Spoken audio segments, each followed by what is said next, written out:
ગોંડલ તાલુકા police સ્ટેશનના રીબડા ખાતે અમિતભાઈ ખૂટ જે આત્મહત્યા કરી લીધેલી હોય, જેની ગોંડલ તાલુકા પોલીસ સ્ટેશન ખાતે એફઆઈઆર રજીસ્ટર કરવામાં આવેલી. આ ગુનાના નાસ્તા પડતા આરોપી અનુરીતસિંહ જાડેજા રે રીબડા વાળાએ નામદાર ગોંડલ કોર્ટમાં સરેન્ડર કરતા ગોંડલ તાલુકા પીઆઈ એડી પરમાર અને ટીમે જૂનાગઢ જેલ ખાતેથી તેઓની ધોરણસર અટક કરવામાં આવેલી છે અને તેઓના જરૂરી રિમાન્ડ માંગતા 2 દિવસના રિમાન્ડ આપવામાં આવેલા હતા. તેમજ આ ગુનાના નાસ્તા પડતા આરોપીઓને પકડવા માટે મહેરબાન આઈજીપી શ્રી અશોકકુમાર યાદવ સાહેબ તેમજ રાજકોટ ગ્રામ્ય એસપી શ્રી વિજયસિંહ ગુજર સાહેબની સૂચના અન્વયે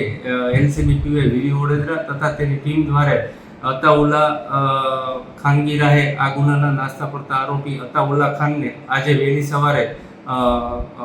અટક કરવામાં આવેલ છે અને આ અતાઉલ્લા ખાનની રિમાન્ડ માંગવામાં આવે છે. આ ગુનામાં શું ભાગ ભજવો, કેવી રીતે બીજા કોણ સંડોવાયેલા છે તેની પણ આગળની તપાસ કરવામાં આવશે અને આ ગુનાની તપાસ ગોંડલ પીઆઈ એડી પરમાર ચલાવી રહ્યા છે.